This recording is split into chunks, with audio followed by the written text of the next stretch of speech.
اعوذ باللہ من الشیطان الرجیم بسم اللہ الرحمن الرحیم الحمد للہ والصلاة والسلام علی رسول اللہ وآلہ آل اللہ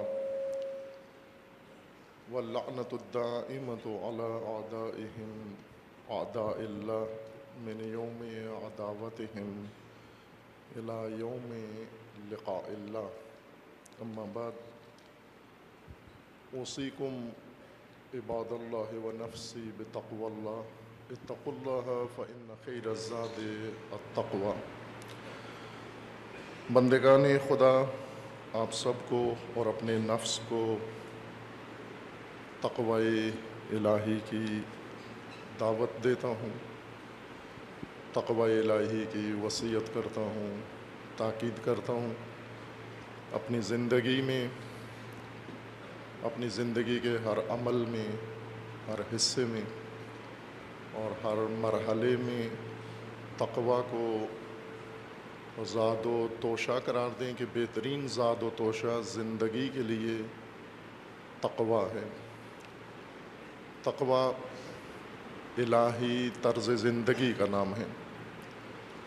ہماری زندگیاں آبائی طرز پر بسر ہو رہی ہیں۔ ہم زندگی کا ہر مرحلہ اور ہر عمل آبائی طریقے سے بجا لاتے ہیں۔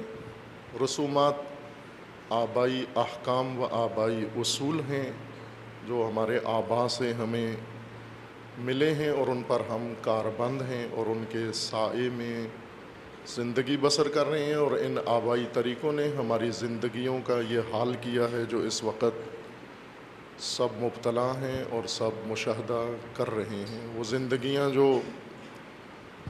بیزاری کی حد تک جا پہنچی ہیں اور لوگ، شاید عام مسلمان بھی اس زندگی سے اکتا گیا ہے جو آبا کے موروثی طریقوں سے بسر ہو رہی ہیں۔ اللہ نے انسان کی زندگی کو مقصود تک پہنچانے کے لیے اور محفوظ طریقے سے زندگی گزارنے کے لیے تقوی کو نظام مومنین کے طور پر، نظام الہی کے طور پر مقرر کیا ہے، اور تقوی کی تبلیغ قرآن میں، آسمانی کتاب میں کی ہے۔ تقوی کی تبلیغ کے لیے انبیاء کرام کو مبعوث فرمایا ہے اور ائمہ اطہار کو منصوب فرمایا ہے اور علماء کو مامور فرمایا ہے۔ تقوی کی تبلیغ کے لیے جو مواقع بالخصوص مقرر کیے گئے ہیں ان میں خطبات نماز جمعہ ہیں و خطبات نماز عید ہیں۔ ان خطبوں کا مقصد تقوی الہی کی ترویج و تبلیغ ہے۔ خطبہ اس لیے مقرر ہوا ہے تاکہ امیر مسلمین، امام مسلمین لوگوں کو، امت کو تقوی کی دعوت دے، ہر ہفتہ بھی دعوت دے اور سالانہ بھی انہیں تقوی کی طرف دعوت دے۔ لیکن تقوی سے مراد نہ روزمرہ کے معمولی تذکرات و وعظ و نصیحت، بلکہ وہ امور جو مسلمین سے متعلق ہیں، اہم، ہفتہ بھر اور سال میں عید کے موقع پر تقوی کی تبلیغ و ترویج کریں۔ اب عید سعید قربان اسی مقصود کے لیے ہے اور تمام مومنین کے لیے یہ مبارک دن مبارک ہے، لیکن اس سال بہت عظیم و المناک سانحہ زائرین بیت اللہ الحرام کے لیے رونما ہوا ہے کہ جس میں بہت بڑی تعداد زائرین جان بحق ہوئے ہیں اور جان آفرین کو سپرد کی ہے انہوں نے آل سعود کی سوء مدیریت کے نتیجے میں اور ان کے غیر انسانی رویوں کے نتیجے میں۔ میڈیا نے، خصوصاً پاکستانی میڈیا نے، جو ہر مسئلے میں پہل کے لیے دوڑ لگاتا ہے، اس مسئلے میں پیچھے رہنے کی دوڑ ہے اس کی، اور اپنے لوگوں کو، مخاطبین کو صحیح طریقے سے آگاہ بھی نہیں کر رہا۔ حقیقی تعداد بہت زیادہ ہے جو ابھی تک نہیں اعلان ہوئی، لیکن بعض نیوز ایجنسیز کے مطابق کہ 1,500 کے قریب منا میں، بگدڑ میں اور اس آل سعود کے اس جنایت کارانہ عمل کے نتیجے میں زائرین بیت اللہ و ضیوف الرحمن اپنی جانیں قربان کر بیٹھے ہیں روز قربانی۔ ہماری دعا ہے کہ خداوند تبارک و تعالی ان زائرین کو پروردگار جنت میں مقام نصیب فرمائے، انہیں اپنے جوار رحمت میں مقام نصیب فرمائے، اور ان کے سوگوار خاندانوں کو پروردگار صبر و استقامت عطا فرمائے انشاءاللہ۔ اور یہی مظلوم جو وہاں پر بد انتظامی کے نتیجے میں اور سوء مدیریت و شاید تعمدن عمدن اس حادثے کا شکار ہوئے ہیں، خداوند ان کی مظلومیت کے طفیل اس جنایت کار خاندان سے حرمین کو بھی آزاد فرمائے اور مسلمین کے مراکز کو پروردگار آزاد فرمائے انشاءاللہ۔ بہت ہی دردناک واقعہ رونما ہوا ہے، میں دوسرے خطبے میں انشاءاللہ اس کی طرف اشارہ کروں گا۔ خطبہ اول میں حکم ہے خطبہ نماز عید جو جز نماز ہے۔ جانتے ہیں آپ کہ فقہائے امامیہ زمانہ غیبت کبریٰ میں معتقد ہے، مشہور، کہ نماز عید غیبت امام زمانہ میں امام معصوم کی غیبت میں مستحب ہے۔ بعض فقہا کے فتاوی وجوب کے بھی ہیں، جیسے نماز جمعہ میں مشہور واجب تخیری ہے، لیکن بعض فقہا واجب تعینی کے بھی معتقد و قائل رہے ہیں اور قائم کرتے رہے ہیں۔ بہرکیف بہت ہی اہم مناسبت ہے یہ۔ نماز عید خطبہ اول میں حکم ہے کہ قربانی کے مسائل مومنین کے سامنے ذکر کیے جائیں۔ قربانی عام سادہ مفہوم میں، ہر ایک کے ذہن میں عامیانہ مفہوم میں عید کے دن، عید قربان کے دن، عید ضحیٰ کے دن و عید اضحیٰ کے دن جانور ذبح کرنے کو کہتے ہیں، و اس سے کرتے کرتے قربانی حتیٰ خود جانور کو کہنے لگے کہ یہ قربانی ہے یا قربانی کا جانور ہے۔ قربانی قرب سے ہے، تقرب سے ہے، و عید قربان یعنی عید قرب خداوند تبارک و تعالی، جس میں مومن خدا کی تقرب قرب الہی کے سفر میں اپنا سفر بہت تیزی کے ساتھ طے کرتا ہے اور مقامات قرب کو پہلے سے زیادہ و دیگر مواقع سے بیشتر طے کرتا ہے۔ عید قربان در حقیقت حصہ ہے عشرہ ذی الحجہ میں اہم ترین مناسک کا۔ مناسک حج ہیں۔ مناسک حج سیرت و سنت ہے حضرت ابراہیم و خاندان حضرت ابراہیم کے لیے کہ بیت اللہ کی تعمیر کے بعد اللہ کے حکم سے حضرت ابراہیم خلیل علیہ الصلاۃ والسلام نے اللہ کے اذن سے اعلان کیا لوگوں کے اندر کہ وہ بیت اللہ کے طواف کے لیے آئیں، بیت اللہ میں مناسک الہی انجام دینے کے لیے اکٹھے ہوں۔ حکم تھا پروردگار کا حضرت ابراہیم کو کہ اذن فی الناس، لوگوں کو اعلان کرو لوگوں کے اندر یوم الحج الاکبر، حج اکبر کو، کہ وہ آپ کی طرف دور و نزدیک سے بٹھا دیں مجھے، دور و نزدیک سے آپ کی طرف آئیں گے اور آ کر بیت اللہ کا طواف کریں گے۔ بہت عظیم فلسفہ ہے حج اور اس کے مختلف اعمال، جن میں سے ایک 10 ذی الحجہ کا یوم ہے جو روز عید کہلاتا ہے، اور اس دن بہت اہم اعمال بجائے لائے جاتے ہیں۔ ایک رمی جمرات ہے حجاج کے لیے جو وہاں مشرف ہیں، اور دوسرا عمل قربانی ہے، اور تیسرا عمل حلق یا تقصیر ہے، اور پھر اس کے بعد محل ہونا اور قیام ہے منا کے اندر۔ حج جامع ترین عبادت ہے، وہ بہت ہی عمیق و گہری عبادت۔ حج جتنی جامعیت کسی اور عبادت کے اندر موجود نہیں ہے، بلکہ تمام عبادات کو جامع ہے۔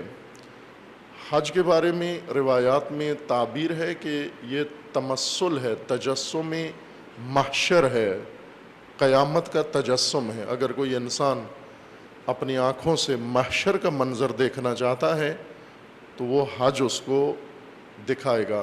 حج تجسم دین ہے، ایک لحاظ سے مکمل دین الہی عملی شکل اختیار کر لیتا ہے حج کے اندر۔ اور خصوصیت کے ساتھ حج کے اندر جو رکن بہت نمایاں ظاہر ہوتا ہے وہ توحید ہے، کہ تمام اقطار، تمام اکناف عالم سے، تمام دنیا کے کونے سے، گوشوں سے لوگ اٹھتے ہیں اور بیت اللہ الحرام میں جا کر جمع ہوتے ہیں مناسک الہی بجا لانے کے لیے۔ باقی عبادتیں اپنے علاقوں میں ہوتی ہیں، یہ تنہا عبادت ہے جو اپنے خطے میں اور اپنے علاقے میں نہیں کی جا سکتی۔ اس کے لیے آپ کو فقط مکہ جانا پڑے گا۔ مکہ ایسی سرزمین ہے جو آج آل سعود کے ایک اور جنایات میں سے یہ جنایت ہے کہ مکہ کا نقشہ بدل دیا ہے، کعبہ کو بڑے بڑے ٹاورز کے نیچے چھپا دیا ہے اور ہوٹلوں کا شہر بنا دیا۔ حرم خدا ہوٹلوں کا شہر ہو گیا ہے۔ دنیا کے بہت ہی مرفہ و عیاشی کے مراکز تقریباً بدل گئے ہیں، جس طرح کے محل کاخ کعبہ کے ارد گرد ٹاور بنائے گئے ہیں، حرم خدا کو مسخ کر دیا چہرہ مکہ کا۔ مکہ سنگلاخ زمین ہے، تمام سرزمینوں میں سب سے زیادہ سرزمین جس کو قرآن نے کہا ہے کہ وادی غیر ذی زر، سرزمین غیر ذی زر، ایسی سرزمین جو زراعت کے قابل نہیں ہے، آباد نہیں کی جا سکتی، نہ آسمان سے پانی برستا ہے نہ زمین سے نکلتا ہے پانی، اس لیے کہ کبھی بھی آباد نہیں رہی، اور اس میں آبادی کی گنجائش بھی نہیں ہے، آبادانی کی، کھیتی باڑی کی، باغات اگانے کی، سبزہ اگانے کی، تفریحی مقامات ایجاد کرنے کی، یا اور جو زمینوں کے اندر خصوصیات ہوتی ہیں۔ اس سرزمین کو اللہ تعالیٰ نے انتخاب کیا حرم کے طور پر، کعبہ کے طور پر، اور ہر سال تمام مومنین میں جو صاحبان استطاعت ہیں انہیں دعوت دی وہ اس میں اکٹھے ہوں عظیم مقصد کے لیے، اور یہ عمل تکرار ہوتا رہے، قیامت تک تکرار ہوتا رہے، اور مومنین اس میں نسل اندر نسل شرکت کرے۔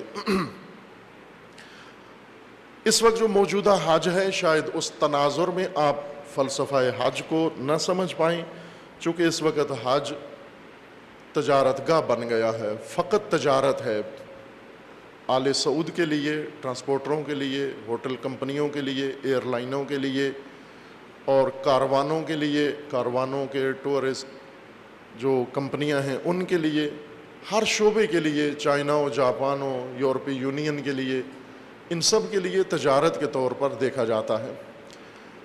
اس لیے انہوں نے مسخ کر دیا چہرہ حج کا بھی اور چہرہ مکہ کا بھی، حرم خدا کا بھی۔ علامہ اقبال نے اس مسخ پر خوبصورت انداز سے ذکر کیا ہے کہ اللہ بھی ناراض ہے اس مسخ کرنے پر، مکہ کا چہرہ مسخ کرنے پر، کہ اللہ کا فرمان ہے فرشتوں کو کہ فرشتوں ایک کام کرو کہ میرا حرم جو میں نے ابراہیم خلیل کے ذریعے بنوایا تھا وہ انہوں نے مسخ کر دیا ہے، میرے لیے نیا حرم بناؤ، ناخوش و بیزار ہوں میں مرمر کی سلوں سے، میرے لیے مٹی کا حرم اور بنا دو۔ یہ مرمر کی سلیں اور یہ فرانسیسی میٹیریل سے بنے ہوئے ہوٹل اور بلڈنگیں اور یہ کروفر، یہ حرم کے شایان شان نہیں، حرم کے مقام کے ساتھ یہ چیزیں نہیں جچتیں۔ حرم کی سرزمین کو بکر رہنا چاہیے، خالص رہنا چاہیے، چونکہ چند ایام کے لیے، 4-5 دنوں کے لیے یہ الہی اجتماع و کارگاہ اور تربیت گاہ منعقد ہوتی ہے ہر سال، اس لیے اس سرزمین کا انتخاب کیا گیا تھا کہ یہاں کوئی کشش نہ ہو، کوئی چیز ایسی نہ ہو جو انسان کی توجہ اپنی طرف کھینچ سکے، نہ موسمی طور پر، نہ جغرافیائی طور پر، نہ طبعی طور پر، نہ مصنوعی طور پر، کہ اس حقیقت کو عرض کیا کہ مسخ کر دیا، حرم کا چہرہ مسخ کر دیا گیا ہے۔ ابھی وہاں انسان جب جاتے ہیں تو مشکل پیش آتی ہے اس کو یہ ادراک رکھنے کہ میں حرم میں ہوں. وہ یوں سمجھتا ہے کہ میں نیو یارک میں ہوں یا یورپ کے کسی شہر میں ہوں، چونکہ وہیں سے نقشے آتے ہیں، وہیں سے انجینئر آتے ہیں، اور انہوں نے آ کر اس شہر کو ہانگ کانگ کی طرح ایک تجارت گاہ بنا دیا ہے، ایک فری مارکیٹ میں تبدیل کر دیا ہے. اور یہ بہت بڑی جنایت ہے آل سعود کی. اشارہ کیا تھا میں نے پچھلا واقعہ جو ہوا تھا کرین کے گرنے کا، کہ وہ کرین جو گرا ہے اس نے بہت نقصان کیا، لیکن وہ کرین جو نہیں گرے اور کھڑے ہوئے ہیں انہوں نے اس سے بھی زیادہ نقصان کیا. دوسرے خطبہ میں اشارہ کروں گا میں آپ کی خدمت میں. حج اس لیے ہے کہ لوگ اپنے معمولات ترک کر کے آئیں، اپنی علاقائی تہذیب چھوڑ کر آئیں، اپنی شناخت مٹا کر آئیں، اور جس کو علامہ اقبال نے فرمایا کہ عمر بھر خودی کی تشکیل و تربیت کے بعد اور بے خودی کے لیے حرم میں آ جائیں، مکہ میں آ جائیں. بے خودی کا مطلب علامہ اقبال یہ فرماتے ہیں کہ جب اپنی شخصیت بنا لو الہی، اب اس شخصیت کو آ کر امت کے پیکر میں منظم کر دو، مدغم کر دو اس کو، اور دوسرے مومنین کے ساتھ مل کر ایک امت واحدہ تشکیل دو جس کا مرکز توحید ہو. کعبہ تمثیل ہے، ایک سمبول ہے توحید کے لیے، مرکزیت حاصل ہے کعبہ کو، اور اس کے گرد آ کر طواف کر کے یہ عہد کرو اور اعلان کرو کہ ہماری زندگیاں فقط توحید کے گرد و وحدانیت خداوند تبارک و تعالیٰ کے گرد گزریں گی اور بسر ہوں گی. حج کا دوسرا اہم مقصد امت بنانا ہے، امت کی تشکیل ہے، اور امت کی تشکیل کے لیے نصاب حضرت ابراہیم کا مسلک ہے. چونکہ قرآن فرماتا ہے کہ یہ ملت ابراہیم ہے. ملت عربی زبان میں مسلک، راہ اور مذہب کو کہتے ہیں. ملت اردو میں اور فارسی میں قوم کے معنوں میں ہے، امت کے معنوں میں ہے، لیکن عربی زبان میں ملت جس کی جمع ملل ہے، مذاہب و مسالک کے معنی میں آتا ہے. ملت یعنی مسلک. اور قرآن کا فرمانا ہے کہ جو مسلک ابراہیم پہ نہیں چلے گا وہ سفیہ ہے، احمق ہے، بے وقوف ہے. ابراہیم کا تعارف قرآن نے امام کے طور پر کروایا ہے. انی جاعلک للناس اماما، اے ابراہیم تو امام ہے. اور ابراہیم نے دعا کی ومن ذریتی، کہ امامت میری ذریت میں بھی ہو. پس ابراہیم ابو الائمہ ہیں، ابراہیم سر سلسلہ امامت ہیں. امام الہی لوگوں کو دعوت دے رہا ہے خانہ توحید کی طرف، مرکز توحید کی طرف. بیت اللہ کا مطلب یہ نہیں کہ یہ مسکن ہے نعوذ باللہ، اللہ کا گھر ہے، اللہ کا رہائشی. بیت اللہ کا مطلب یعنی یہ عوامی مرکز ہے، اور خدا کے نام پر جمع ہونے کے لیے اس کو مرکزیت حاصل ہے. یہ مکعب جو بیت اللہ کے نام سے ہے یہ مرکز توحید ہے، اور اس مرکز توحید کی طرف دعوت دینے والا امام ہے جس کو اللہ نے امام بنایا ہے. اور بلایا اس لیے ہے تاکہ امت بنے. ابھی آپ قوم ہو، ابھی قبیلہ ہو، ابھی تم ہندی ہو، ابھی پاکستانی ہو، ابھی تم سندھی ہو، ابھی ایرانی ہو، ابھی افریقی ہو، ابھی عرب ہو، ابھی عجم ہو. تمہارے لباس سے لگتا ہے کہ تم کس علاقے سے ہو، علاقے سے تعلق رکھتے ہو. تمہاری بولیاں بتاتی ہیں کہ تم علاقوں سے تعلق رکھتے ہو، تم قبائل و شعوب سے تعلق رکھتے ہو. حرم خدا میں آؤ، بولیاں بھی اپنی بدلو اور لباس بھی اپنا بدلو. ایسا لباس پہنو کہ لباس سے دیکھ کر کوئی تشخیص نہ دے سکے یہ کس خطے کا رہنے والا ہے. امت کا لباس زیب تن کرو، وہ امت کی بولی بولو، اور اپنے حضور کا اعلان کرو لبیک اللہم لبیک. اے پروردگار ہم حاضر ہیں بندگی کے میدان میں، تیرے بنائے ہوئے امام، تیرے منصوب امام کی دعوت پر عہد کرنے کے لیے آئے ہیں. اللہ کے ساتھ، توحید کے ساتھ عہد بندگی، اور امام کے ساتھ عہد بندگی اور امام کے نقش قدم پر چلنے کے لیے آئے ہیں. اور جتنے بھی مناسک ہیں حج کے وہ سب ابراہیم و ذریت ابراہیم کے نقش قدم ہیں خدا کی راہ میں. اللہ کی راہ میں جو قدم اٹھتا ہے بندگی میں وہ نقش ہو جاتا ہے اور امت کا منشور بن جاتا ہے۔ جس نے بھی اللہ کی راہ میں کوئی قدم اٹھایا خدا نے اس قدم کو جاویدانگی عطا کر دی، خدا نے اس قدم کو ایسی بقا، ایسی حیات عطا کر دی کہ کوئی جابر و کوئی ستمگر اسے محو نہیں کر سکا۔ جتنے بھی قدم خدا کی راہ میں اٹھے، ابراہیم کا قدم خدا کی راہ میں اٹھا ہے، تاریخ میں جبابرہ آئے ہیں لیکن وہ اس نقش قدم کو محو نہیں کر سکے۔ کربلا میں ذریت ابراہیم کا قدم اٹھا ہے اللہ کی راہ میں، اور یہ قدم ایسا نقش ہوا زمین کے اوپر اور ایسا نقش ہوا لوگوں کے دلوں کے اوپر کہ اسے کوئی جابر و کوئی ظالم اس کو محو نہیں کر سکتا۔ تا قیامت یہ منشور ہے امامت کا و امت کے لیے ہے۔ جتنے مناسک ہیں حج کے اندر وہ سب در حقیقت قرب خدا کے قدم ہیں، جن میں سے ایک اہم قدم کا نام و عمل کا نام قربانی رکھا گیا ہے۔ قربانی کا قرآنی نام ہادیہ بھی ہے، قربانی کو تضحیہ بھی کہتے ہیں اور قربان بھی کہتے ہیں۔ اس کو قرب سے ہے، تقرب سے ہے، وہ عمل جو اللہ کی قربت کے نیت سے انجام دیا جائے اس کو قربان کہتے ہیں۔ نماز بھی قربانی ہے، روزہ بھی قربانی ہے، ہر نیک صاف پاک عمل جو خالصتاً اللہ کے لیے ہو اسے قربانی کہا جاتا ہے۔ اور یہ سمبولک عمل جو ذبح حیوان کی شکل میں انجام پاتا ہے یہ اس وجہ سے قربانی ہے، جیسا اللہ نے فرمایا کہ اس عمل کے اندر انسان کا تقوی متجلی ہوتا ہے۔ اللہ کا فرمان ہے کہ اس کا گوشت اور اس کا خون اللہ کو نہیں پہنچتا، تقوی خدا تک پہنچتا ہے۔ چونکہ اس عمل کے اندر تقوی نہایت اعلیٰ درجہ پر نمایاں و متجلی ہوتا ہے۔ کیوں متجلی ہوتا ہے؟ چونکہ حضرت ابراہیم کو اللہ نے حکم دیا کہ اپنا محبوب قربان کر، محبوب جس نے تیری توجہ، تیری قلبی توجہ، تیری دل کی توجہ، تیرے نفس کی توجہ، تیرے ظاہر و باطن کی توجہ اپنے اندر محصور کر لی ہے، اس کو قربان کر، اس سے گزر جا، اس سے آگے بڑھ اور محبوب حقیقی کے لیے خالص ہو جا، تیرا دل و تیری حب فقط خدا کے لیے ہو۔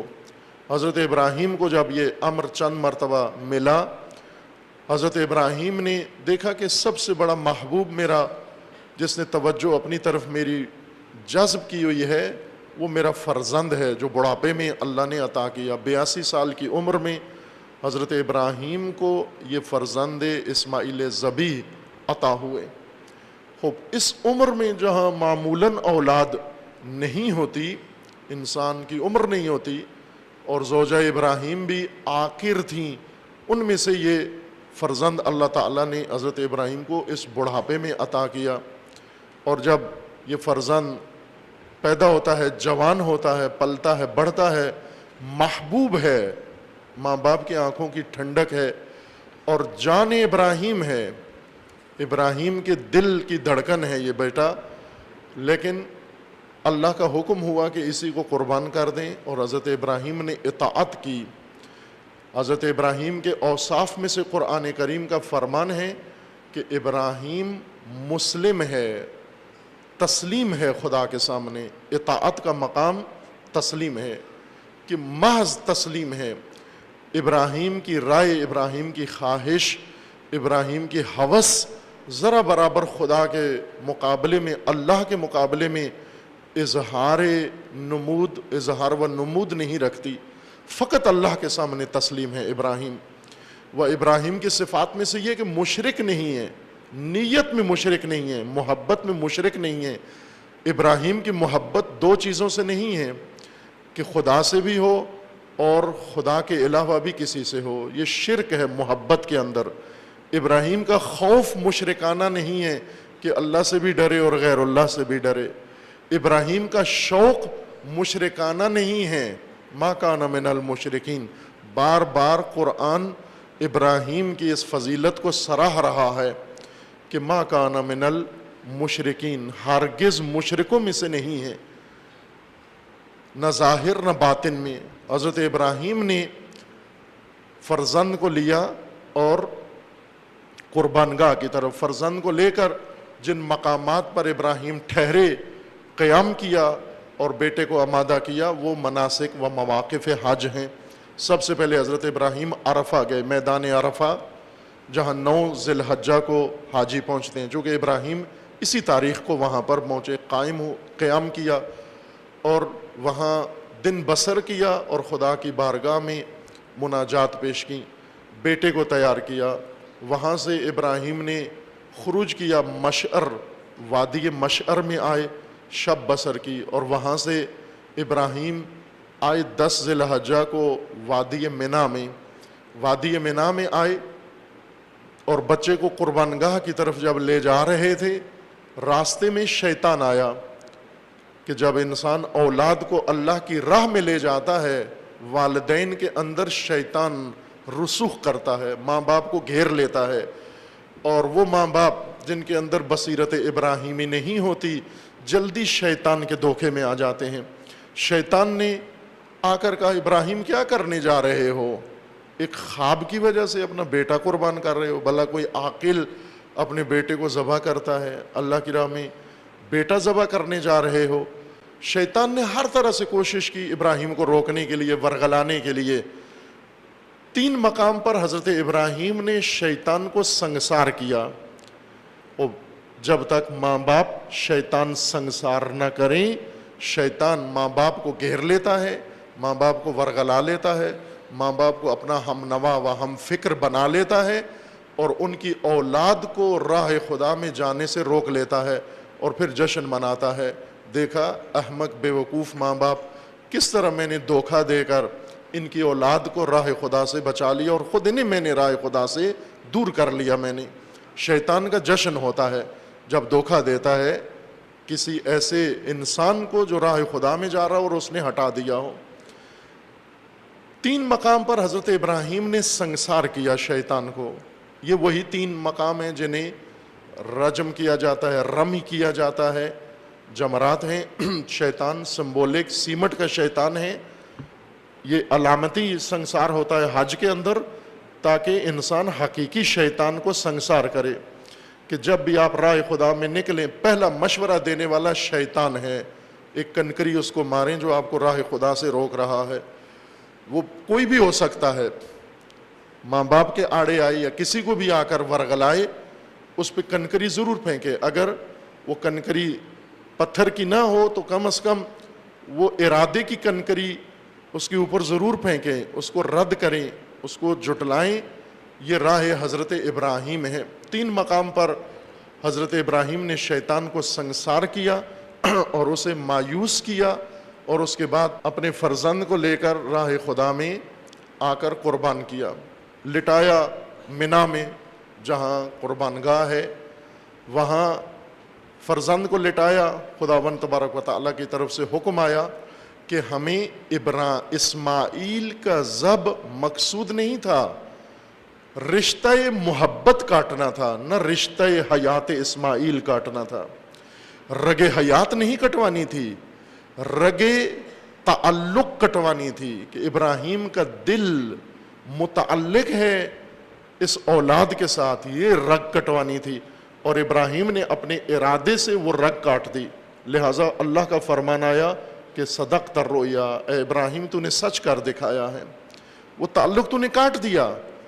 اور عزیزان، حج رسومات کا نام نہیں ہے کہ ہم حج پہ جائیں، وہاں ثواب کی خاطر یہاں بھی بیٹھیں وہاں بھی بیٹھیں، پرنالے کے نیچے بیٹھیں، در کے نیچے بیٹھیں، اس پتھر کو چومیں، اس ٹائل کو چومیں، اس کونے میں جائیں اس کونے میں جائیں، اور یہ سب تصورات لے کر نہ عزیز من، ان پتھروں میں خاصیت و کرنٹ نہیں ہے، وہاں ارادہ کرنا پڑتا ہے۔ مقام ابراہیم پہ کھڑے ہو اور ابراہیم کے نقش قدم پر کھڑے ہو کر ابراہیمی عزم کرو۔ آپ اللہ کو دھوکہ مت دو، خدا کو دھوکہ نہ دو، چونکہ کچھ لوگوں کے بارے میں اللہ کا فرمانا ہے کہ یخادعون اللہ، یہ اللہ کو دھوکہ دینا چاہتے ہیں، وَهُوَ خَادِعُهُمْ، اور خدا ان کو انہی کے دھوکے میں مبتلا کر دیتا ہے، انہی کے دھوکے میں خدا خود ان کو اسیر کر دیتا ہے، مکڑی کی طرح جو جالا تنتا ہے وہ بنتا ہے حشرات کے لیے اور خود اس کے اندر پھنس جاتا ہے۔ بعض اس طرح چالاکی کرتے ہیں اللہ کے ساتھ کہ خدایا یہ تیری راہ میں بیٹا ہے، تیری راہ میں اس کو میں یورپ بھیج رہا ہوں، تیری راہ میں اس کو یہ بنا رہا ہوں، تیری راہ میں اس کو فلاں کر رہا ہوں۔ یہ کیا اللہ کو چکر دیتے ہو، اللہ کو دھوکے دیتے ہو، خدا کی خاطر اس کو یورپ بھیجتے ہو، خدا کی خاطر اس کو یہ کرتے ہو، یہ اللہ کا دیا ہوا ہے، ائمہ نے یہ دیا ہے، یہ فلاں نے دیا ہے۔ یہ چکر ائمہ کو دھوکہ دیتے ہیں اور خدا کو دھوکہ دیتے ہیں۔ وَهُوَ خَادِعُهُمْ، اور اسی اولاد کے ذریعے خدا آخرکار تمہاری رسوائی کا سبب پیدا کرتا ہے۔ یہی بیٹا آخر ایک ایسا عمل کرتا ہے، ماں باپ منہ دکھانے کے قابل نہیں رہتے، ایسا جرم کرتا ہے، ایسی خطا و معصیت کرتا ہے کہ ماں باپ عمر بھر کے لیے شرمسار رہتے ہیں، اسی کے لیے جسے اللہ کو دھوکہ دینے کے لیے استعمال کیا۔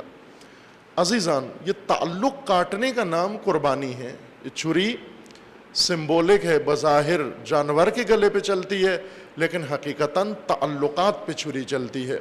اس لیے تاکید ہے اس قربانی کے لیے کہ جو منا میں حج پر مشرف ہیں وہ واجب قربانی کریں گے، لیکن جو منا میں نہیں ہیں وہ مستحب قربانی کریں اپنے اپنے علاقوں کے اندر، اور نمائش بھی نہ کریں، واقعاً قربانی کریں۔ قربانی یعنی حیوان اپنی استطاعت کے مطابق واجد الشرائط حیوان لیں اور اس کو ذبح کریں للہ قربتاً اللہ، اور اس کا گوشت 3 حصوں میں تقسیم کریں، ایک حصہ ہدیہ ہو، ایک حصہ صدقہ ہو، اور ایک حصہ اپنے لیے رکھیں آپ۔ لیکن اگر تینوں حصے ہی فقراء کو دے دیں تو یہ بھی کہا گیا کہ زیادہ افضل ہے کہ پوری قربانی ہی فقراء کو دے دی جائے، لیکن 3 حصے کریں اور خود بھی اس میں سے چکھیں اور کھائیں، فریج نہ بھریں۔ مصنوعی پیٹ لوگوں نے بازار سے خرید لیے ہیں، فریزر خرید لیے ہیں، سارا سال قربانی کے گوشت سے بھرے رہتے ہیں، گندا بھی ہو جاتا ہے، بو بھی آ جاتی ہے اس میں، تو پھر بھی اسے قربانی کو اپنے گھر کے اندر سٹور کر لیتے ہیں۔ نہ عزیز من، قربانی کے دنوں میں ہی کھاؤ، بچ گیا ہے ہمسائے کو دو، بچ گیا ہے فقراء کو دو، بچ گیا ہے ناداروں کو دو، اس کو سٹور نہ کرو اپنے گھروں کے اندر۔ قربانی کے 3 حصے کرو، ایک اپنے لیے، ایک ہدیہ ہے ہمسایوں کے لیے، رشتہ داروں کے لیے، جان پہچان والوں کے لیے، اور ایک فقراء کے لیے۔ فقراء قانے، یہ تاکید ہے کہ قانے فقراء کے لیے، بعض روایات میں ہے اہل قناعت کے لیے۔ فقراء 2 قسم کے ہوتے ہیں، قانے اور وہ فقراء جو گدھا بن جاتے ہیں۔ قانے فقراء جنہوں نے اپنی فقر کے اوپر پردہ ڈالا ہوا ہے۔ بعض ایسے ہوتے ہیں جو گلی گلی گھومتے ہیں، دکان دکان گھومتے ہیں، ہر ایک کے سامنے ہاتھ پھیلائے ہوئے ہوتے ہیں، میں فقیر ہوں۔ یہ قانے نہیں ہیں، یہ عریان ہے، یہ عریان فقیر ہے جس نے اپنے فقر سے پردہ اٹھا دیا ہے۔ فقر سے پردہ اٹھانا ایسے ہی ہے جیسے شرمگاہ سے پردہ کوئی اٹھا دے۔ اگر کوئی لوگوں کی رحم کی خاطر شرمگاہ ننگی کر کے گھومے، نعوذ باللہ، اس لیے کہ لوگ اس پہ رحم کھائیں، یہ اخلاقاً بری بات ہے۔ اس طرح کچھ چیزیں ایسی ہیں جو چھپانے کی ہوتی ہیں۔ قناعت فقر کو چھپانا ہے۔ قناعت کا مطلب یہ نہیں کہ آپ ضرورت کی خاطر کوشش نہ کریں، اپنی ضرورت پوری کریں، فقر برطرف کریں اور اپنے آپ کو بے نیاز کریں، کوشش کریں، دوسرے مدد کریں، تعاون کریں، لیکن فقر کو عریان کر کے اسے لوگوں کے سامنے ترحم و استرحام کا ذریعہ نہ بنائیں۔ اس لیے کہا گیا کہ قربانی آپ فقراء تک پہنچائیں، وہ فقراء جو قانے ہیں، مانگتے نہیں ہیں، شاید کبھی بھی آپ کے گھر نہ آئے ہوں، اور آپ اس لیے انہیں کچھ نہیں دیتے چونکہ انہوں نے کبھی مانگا نہیں ہے۔ یہی اصل مستحق ہوتے ہیں انسان کے صدقات کے اور تعاون کے، اور خصوصاً قربانی کے اندر، کہ جو لوگ سال بھر شاید نہ کھا سکتے ہوں گوشت، ان تک یہ پہنچایا جائے۔ اور اللہ کا فرمانا ہے کہ اسے نیت کریں، فقط قرب خدا کے لیے یہ کام کریں، نمائش کے لیے، دکھاوے کے لیے نہ کریں کہ بیل لے کر آئیں پھر اس بیل کی مارچ پاس پریڈ کروائیں اس کی، پورے شہر میں گلی میں گھنگرو باندھ کے، پھر سارے لوگ دیکھیں کہ ماشاءاللہ حاجی صاحب نے کیسا بیل لیا، کیسا بکرا لیا، اور یہ لاکھوں روپے کے جانور خرید کے. یہ اسراف ہے، یہ حرام ہے کہ لاکھوں روپے کے بیل و بکرے نمائشی طور پر خرید کے کرنا. یہ قربانی نہیں ہے، یہ قربانی کی ضد ہے.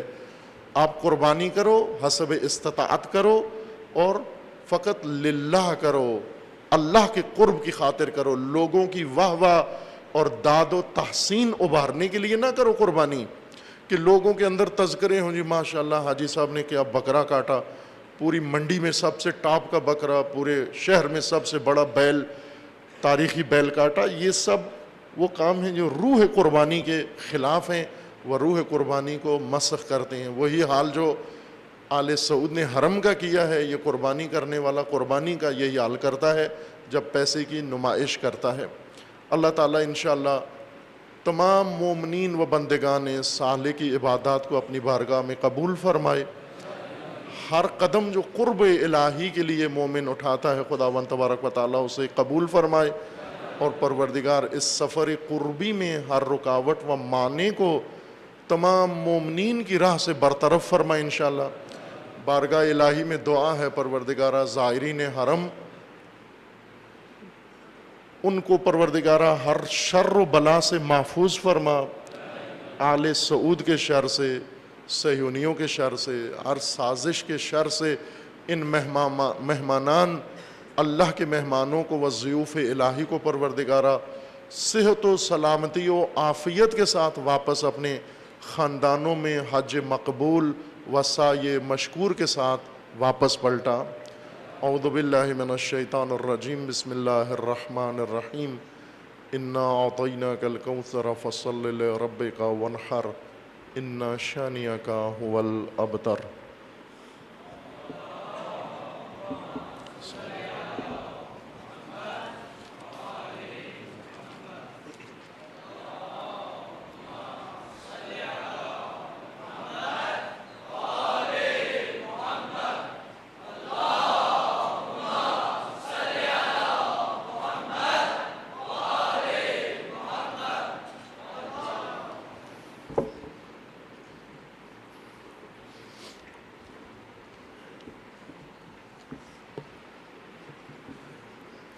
اعوذ باللہ من الشیطان الرجیم، بسم اللہ الرحمن الرحیم. الحمد للہ والصلاة والسلام علی رسول اللہ وآلہ آل اللہ، لا سیما علی امیر المؤمنین علی ابن ابی طالب علیہ الصلاة والسلام.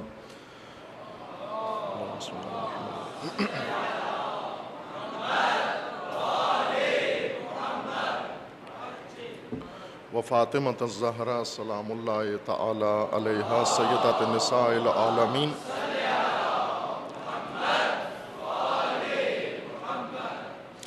والحسن والحسین سیدی شباب اہل الجنہ وصبتی الرحمہ.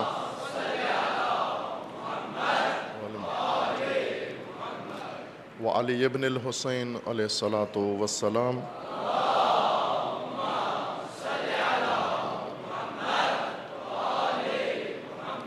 ومحمد ابن علی علیہ الصلاة والسلام.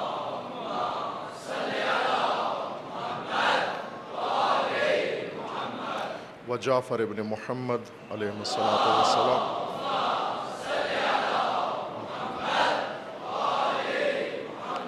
وموسیٰ ابن جعفر علیہ الصلاة والسلام.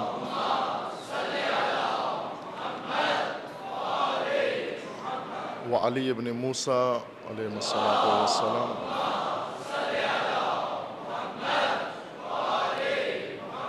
ومحمد ابن علی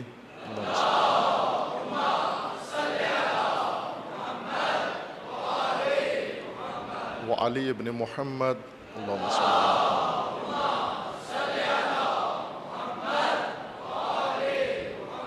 والحسن ابن علی اللہم صلی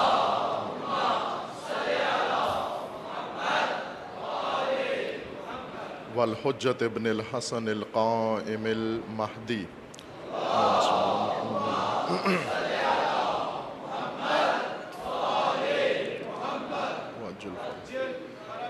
حجج اللہ علی عبادہ و امناؤہ فی بلادہ واللعن علی اعدائہم اجمعین من الآن الی قیام یوم الدین۔ عباد اللہ اوصیکم و نفسی بتقوی اللہ اتقوا اللہ فإن خیر الزاد التقوی۔ بندگان خدا، آپ سب کو اور اپنے نفس کو تقوی الہی کی وصیت کرتا ہوں، دعوت دیتا ہوں، نصیحت کرتا ہوں کہ اپنی زندگی میں تقوی الہی کو طرز زندگی بنائیں، سایہ تقوی میں زندگی بسر کریں، جس سے مقصود زندگی بھی حاصل ہے، وہ سعادت زندگی بھی حاصل ہے، وہ انسان دنیا و آخرت کے شر و ضرر سے بھی محفوظ ہے۔ با تقوی زندگی یعنی الہی تدبیر کے نتیجے میں محفوظ نظام کے اندر زندگی، جو انسان کو خطر دنیا و خطر آخرت سے محفوظ رکھتا ہے، وہ طرز زندگی۔ خطبہ دوم آپ کی خدمت میں عرض ہے، عرض تسلیت مجدد زائرین بیت اللہ جو 2 دفعہ حادثوں کا شکار ہوئے ہیں۔ ایک دفعہ مسجد الحرام میں 11 ستمبر کو 9/11 کو یہ حادثہ ہوا، اور اس کے اندر 100 سے زیادہ زائرین حرم و زائرین بیت اللہ جان بحق ہوئے، اور شہادت گنا موت ان کو نصیب ہوئی بعض جنایت کاروں کی جنایت سے، کہ وہ تاریخ 9/11 بہت اہم ہے۔ اس دن حرم میں واقعہ ہونا کہ جس کو میڈیا نے فوری طور پر چھپانے کی کوشش کی، لیکن پھر خود ہی عقب نشینی کی اور جو پردہ ڈال رہے تھے اس پردے کو ہٹا دیا۔ پہلے یہ کہا کہ طوفان آیا ہے شدید، اور 100 کلومیٹر فی گھنٹہ یا اس سے بھی زیادہ رفتار کی ہوا چلی ہے، بارش تھی، اور اس شدید طوفان کے اندر کرین سلپ ہو گیا ہے، گر گیا ہے زائرین کے اوپر، اور یہ حادثہ اس طرح طبیعی دکھانے کی کوشش کی۔ پھر بعد میں خود ہی کہہ دیا کہ Bin Laden company, construction company ذمہ دار ہے، طوفان نہیں ذمہ دار، چونکہ طوفان تھا ہی نہیں، چونکہ اسی بارانی موسم تھا، بارش تھی ہلکی، اور معمول کے مطابق زائرین عبادت میں مصروف تھے، اور وہ مقام ابراہیم کی پشت پر جو توسعہ و وسعت دی گئی ہے مسجد الحرام کو، اس حصے میں زائرین مصروف عبادت تھے، جو عموماً ایسا حصہ ہے حرم کا جس میں ہمیشہ 24 گھنٹے وہاں رش رہتا ہے، مقام ابراہیم کے پیچھے۔ وہاں پر کرین کا گرنا خوب ظاہر سی بات ہے کہ غیر طبیعی تھا، طبیعی حادثہ نہیں تھا۔ طوفان کا خود انہوں نے کہہ دیا۔ بن لادن کمپنی وہی کمپنی ہے جس کے خاندان کا ایک فرد آیا منحوس پاکستان میں آ کر، اور افغانستان میں وہ سب ڈرامہ ہوا اور تباہی اس ایک فرد کے ذریعے سے ہوئی۔ یہ اسی خاندان کا آدمی ہے جن کی یہ کنسٹرکشن کمپنی ہے، اور مالدار ترین کمپنی کہہ سکتے ہیں، سعودیہ کے اندر موجود ہے۔ اسے ذمہ دار ٹھہرایا گیا کہ اس کی کوتاہی کی وجہ سے یہ حادثہ پیش آیا ہے۔ خطبہ جمعہ میں عرض کیا تھا کہ اس کرین کے گرنے کی کوئی ایسی صورت نہیں تھی، عمدی کارروائی تھی۔ یہ ماہرین کی رائے کے مطابق، جنہوں نے نقشوں کے ساتھ اور باقاعدہ ماہرین کی رائے کے ساتھ، انجینئرز کی آراء کے ساتھ یہ بات ثابت کی ہے کہ یہ عمدی کارروائی تھی۔ ایک تو کرین جس طرح سے اس کی فٹنگ ہونی چاہیے نہیں کی گئی تھی، اور کرین کو حادثے کے لیے باقاعدہ تیار کیا گیا تھا، اور وہ بھی 11 ستمبر کے حادثے کے لیے، کہ یہ تاریخ بہت منحوس تاریخ بن گئی ہے عالم اسلام کے لیے۔ اور اشارہ کیا تھا کہ 9/11 ایک اسٹریٹجی میں بدل گیا ہے، یہ مارکا و ماجرا۔ اسٹریٹجی کا مطلب یہ ہے کہ آپ ایسا حادثہ خلق کریں اپنا نقصان کریں اور اس نقصان کا ذمہ دار کسی دوسرے کو قرار دے کر پھر اس پر چڑھائی کریں. اور اشارہ کیا تھا کہ ممکن ہے پاکستان کے ابھی اور کئی 9/11 پاکستان کو بھگتنے پڑیں، ملک کے اندر بھی اور ملک سے باہر بھی، کہ جہاں پر کارروائی کی جائے، کوئی حادثہ نقصان کیا جائے اور پھر اس حادثے کے تلافی کے طور پر پھر وسیع پیمانے پر تلافی شروع کی جائے، حملے شروع کیے جائیں، اور جو مقصد ہے ان کا نقشہ ہے شیطانی اس کے مطابق عمل کریں. ممکن ہے پڑوسی ملک بھی یہی کام کریں. اس وقت پاکستان کے پڑوسی ملک جو ایک رقابت ہے دیرینہ، تیور ان کے بھی بدلے ہوئے ہیں. پاکستان کے لیے جارحیت بیانات میں ان کے زیادہ نمایاں ہے، اور ممکن ہے ایک 9/11 ان کی طرف سے ہو جائے کہ اپنا نقصان کر کے اور اس کا ذمہ دار پاکستان کو ٹھہرا کر اور پھر پاکستان پہ چڑھائی شروع کر دیں. جیسا لگ رہا ہے کہ امریکہ جو شروع سے ہی پاکستان سے کھیلتا آیا ہے اور بہت ہی بری چال کے ساتھ کھیلتا رہا ہے، اس دفعہ بھی ساری ذلت رسوائی پاکستان کے کھاتے میں ڈالتا ہے، اور جب کوئی امتیاز دینا ہو، کوئی رفاقت کرنی ہو تو وہ بھارت کے ساتھ جا کرتا ہے. اور اس وقت امریکہ بھارت کی دوستی بہت عالی شان ہے اور بھارت کو سلامتی کونسل کا رکن بنانے جا رہا ہے، اور مل کر نشاندہی کی ہے انہوں نے پاکستان کے بعض ایسے گروپوں کی کہ یہ اصل خطرہ ہیں اور ان کو ختم کرنا بھارت امریکہ کا مشترکہ ہدف ہے. اور یہی گروپوں کے نام پر یا انہی سے کرائیں گے یہ حماقت، چونکہ یہ گروپ بنائے ہی اس لیے گئے ہیں پاکستان کے اندر، اور جب تک یہ منحوس گروپ موجود ہیں عالمی ایجنسیوں کے بنائے ہوئے اور ان کی فنڈنگ جاری ہے، پاکستان امن نہیں ہوگا اس کے اندر قائم. یہ کام 9/11 جاری رہے گا، یہ ایک اسٹریٹجی بن چکی ہے. ممکن ہے گلی گلی یہ کام شروع ہو جائے، پڑوسی اپنا شیشہ توڑ کے دوسرے پڑوسی پر حملہ شروع کر دے، اپنی گاڑی خود توڑ کے کسی دوسرے کو ذمہ دار قرار دے. یہ 9/11 کی اسٹریٹجی ہے جو عام ہو گئی ہے اور ملک کے اندر اور ملک کے باہر اس پر عمل ہو رہا ہے. 9/11 کو کرین گرنا، اور وہ بھی بن لادن کمپنی کی جانب سے، وہی بن لادن کمپنی جس نے نیو یارک 9/11 میں کردار ادا کیا، اور اب ایک چین کی صورت میں ہر سال 9/11 اتنی قربانیاں لے گا، اور سال کے دوران بھی. اس 9/11 کی خمیازہ ہے جو اس وقت بھگت رہے ہیں. 9/11 کی تلافی کے طور پر انہوں نے تکفیری لشکر بنایا اور اس کو عالم اسلام پر مسلط کیا ہے.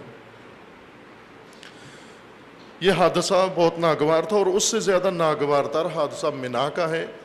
منا میں انہوں نے منا کا حادثہ اس طرح سے پیش آیا ہے، چونکہ پاکستانی میڈیا ہر موضوع پر بولتا ہے سوائے آل سعود کے بارے میں، ان کے بارے میں کچھ بھی نہیں کہتا. پاکستان کے سیکیورٹی مسائل میں بولتا ہے، ریڈ لائنز کراس کر جاتا ہے، پاکستان کی سلامتی کے خلاف بسا اوقات بولتا ہے، ملت کے اندر تشویش پیدا کرتا ہے اور ہوا دیتا ہے اختلافات کو. میڈیا عوام کو بہت زیادہ ٹینشن دیتا ہے، میڈیا بوکھلاہٹ کا شکار کرتا ہے، سنسنی پھیلاتا ہے.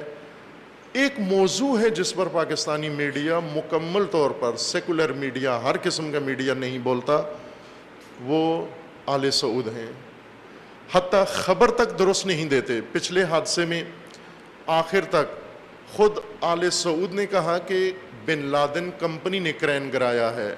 پاکستانی میڈیا پھر بھی کہہ رہا تھا طوفان کی وجہ سے گرا ہے. اس دفعہ بھی یہی ہوا کہ پاکستانی میڈیا نے اس خبر کو اس طرح سے پیش کیا ہے کہ گویا زائرین کی غلطی تھی، اور زائرین کی غلطی سے اتنے زائرین حادثے کا شکار ہو گئے ہیں. جبکہ وہ فلمیں جو ابھی تک سامنے آئی ہیں اور جو کچھ بعض نیوز ایجنسیز نے خبریں دی ہیں، اس کے مطابق یہ حادثہ بھی عمدی لگتا ہے. اس معنی میں عمدی کہ پہلے دن آپ جو حج پر مشرف ہوئے ہیں وہ جانتے ہیں، جو نہیں ہوئے وہ بھی میڈیا کی مدد سے آشنا ہیں۔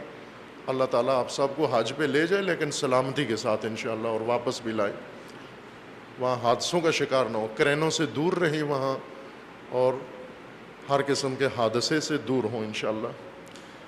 اللہ تعالیٰ خود اس دار امن و حرم امن میں مومنوں کو محفوظ فرمائے انشاءاللہ۔ بدترین مخلوق کے ہاتھ میں حرم خدا آ گیا ہے، بدترین مخلوق کے ہاتھ میں، بدترین لوگوں کے ہاتھ میں حرم خدا ان کے قبضے میں ہے۔ ایک حرم مسجد الاقصی صہیونیوں کے قبضے میں ہے، اور ایک حرم آل سعود کے قبضے میں ہے۔ اس سال مسجد اقصی میں ابھی تک بھی جاری ہے کارروائی صہیونیوں کی، اور روز اس کی بے حرمتی کرتے ہیں، فوجی اس کے اندر چلے جاتے ہیں، گھستے ہیں اور اس کو توڑ پھوڑ میں لگے ہوئے ہیں، اور ادھر حرم امن الہی میں آل سعود اس عمل میں مشغول ہیں۔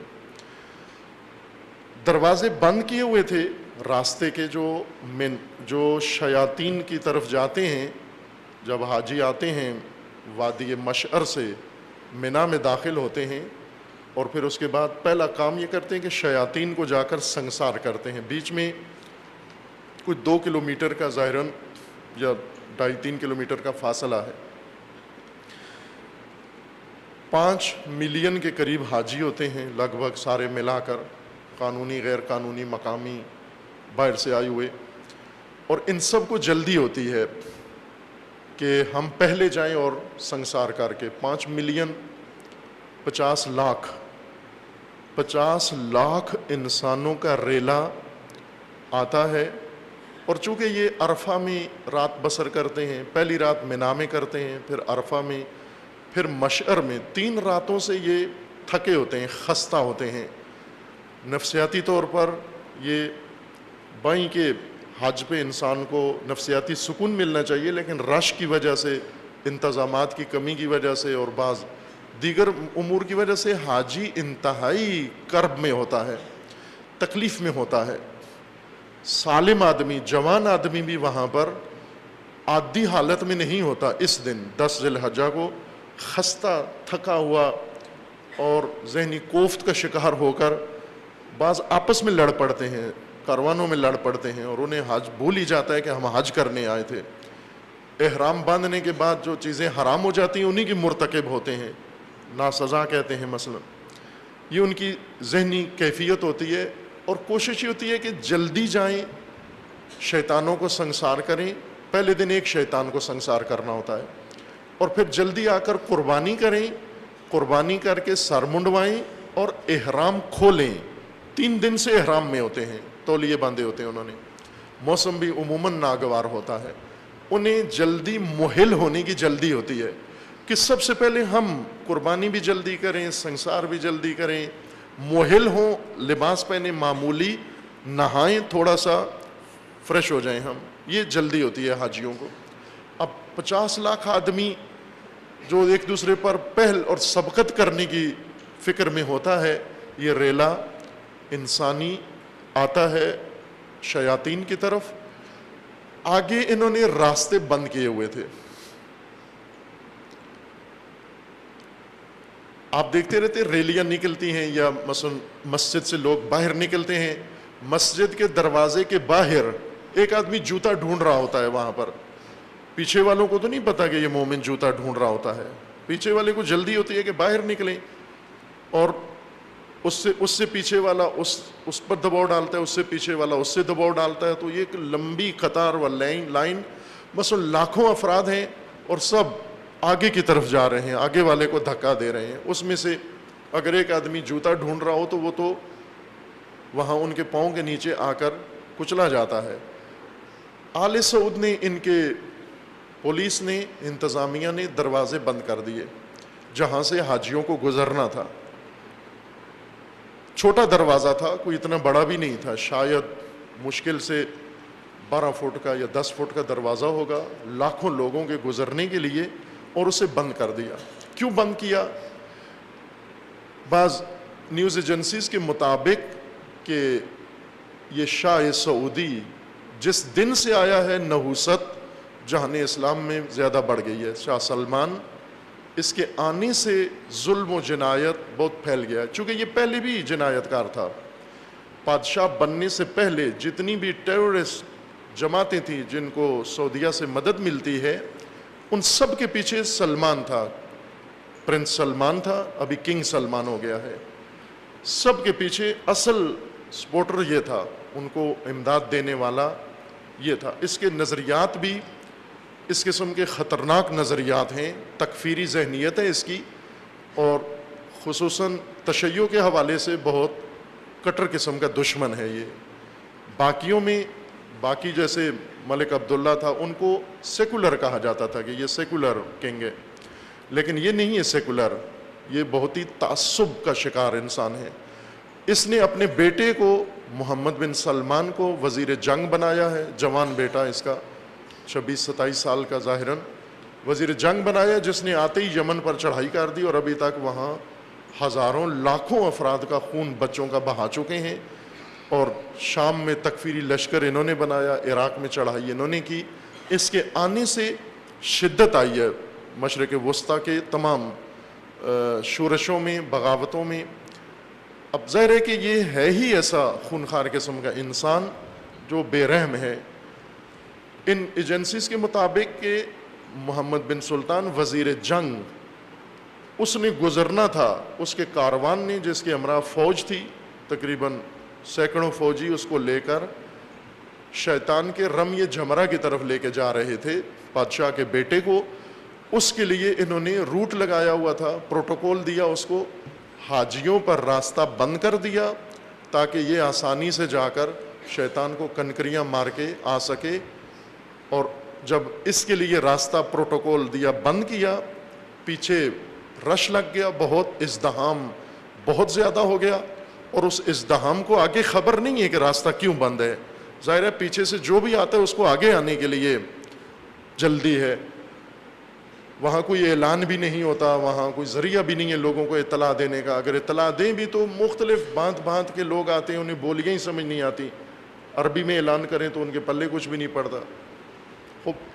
پوری دنیا سے لوگ ہزاروں زبانیں بولنے والے آئے ہوتے ہیں، وہ کوئی ایسے آگاہ لوگ بھی نہیں ہوتے جنہیں کوئی خاص ڈسپلن ہو ان کے اندر۔ ظاہر ہے جیسے عرض کیا کہ 3 دن کے تھکے ہوئے، خستہ، ذہنی کوفت کا شکار، اب وہ جلدی ہوتی ہے ان کو اعمال کو ختم کریں اور جلدی جلدی مہل ہوں، معمولی لباس پہنیں۔ ان کی یہ کیفیت ہے، انہوں نے راستہ بند کیا ہوا پروٹوکول کے لیے۔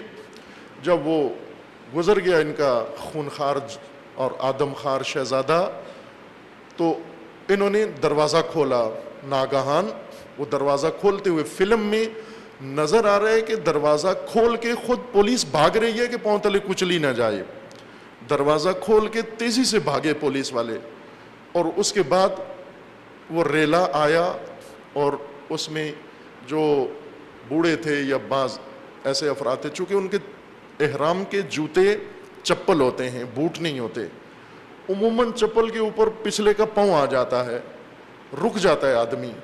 بہت ہی ایک عجیب کیفیت ہوتی ہے زائرین کی، وہ عادی حالت میں نہیں ہوتے۔ ظاہر ہے جب اتنا ازدحام ہو، چپل پہنے ہوئے ہوں، کسی کا چپل سلپ ہو جاتا ہے، کسی کے چپل پہ دوسرے کا پاؤں آ جاتا ہے، وہ گر پڑتا ہے، جو گرا دوسرا اس کو اٹھانے کے لیے جھکا، وہ ریلے کے نیچے آ گیا، اور اس طرح کرتے کرتے ابھی تک جو صبح تک جو بتایا گیا اعداد و ارقام ان شہداء کے، تقریباً 1300 شہید ہو چکے ہیں منا کے اندر، اور 2000 سے زیادہ زخمی ہیں، اور ان میں بھی ان کی صورتحال ناگفتہ بے ہے اور تشویشناک ہے ان کی، کہ دعا ہے اللہ تعالیٰ ان زخمیوں کو شفائے کاملہ و عاجلہ عطا فرمائے۔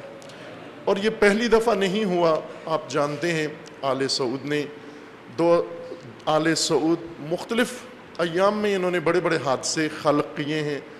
اسی طرح کے ٹنل میں ظاہراً 2006 میں یا کس میں ٹنل میں، مجھے اب یاد نہیں تاریخ کے کون سے سال کے حج میں، 2009 میں ظاہراً ہوا کہ ٹنل میں 1400 حاجی وہاں دم گھٹنے سے وہاں مر گئے۔ اسی طرح بگدڑ جو رمی جمرات میں ہمیشہ ہوتی ہے، ہر سال ہوتی ہے تقریباً، لیکن 300-400 حاجی ہر حج کے نظر ہو جاتے ہیں بد انتظامی کی۔ رویے غلط ہیں، انتہائی غیر انسانی رویے حاجیوں کے ساتھ.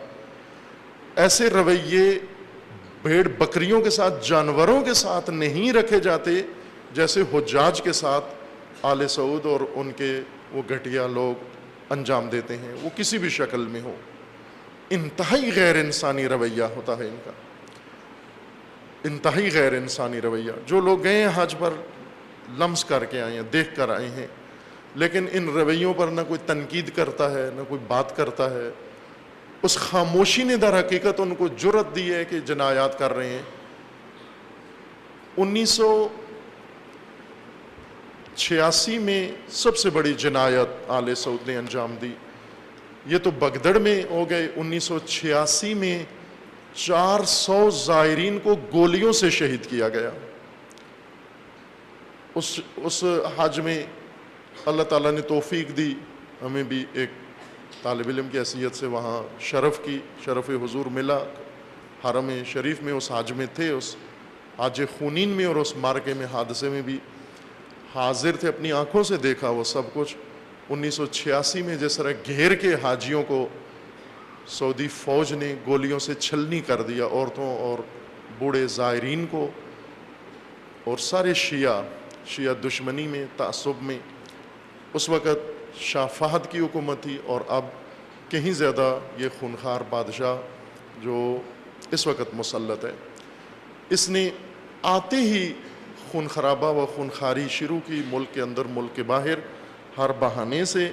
اور ہماری دعا ہے کہ پروردگار انشاءاللہ ان مظلوموں کے اس ناحق بہائے گئے خون کے صدقے انشاءاللہ حرم کو و اہل اسلام کو، اس خاندان سے خدا نجات عطا فرمائے. ایک اہم رویداد جو حج کے ساتھ ہی مناسبت رکھتی ہے، وہ رہبر معظم کا پیغام ہے. ہر سال حجاج کے لیے صادر فرماتے ہیں. اس سال بھی حجاج کے لیے رہبر معظم نے اپنا اہم پیغام دیا ہے. ایک پیغام کل دیا ہے جو اسی حادثے کی مناسبت سے ہے، لیکن میں حجاج کے نام جو پیغام دیا ہے اس کا ایک حصہ آپ کی خدمت میں عرض کرتا ہوں، جس میں پہلا حصہ حمد و ثناء پروردگار ہے، اور اس کے بعد رہبر معظم کا فرمانا ہے کہ جو حجاج مشرف ہیں حج پر، ان کے کچھ وظائف ہیں و کچھ ان کے فرائض ہیں.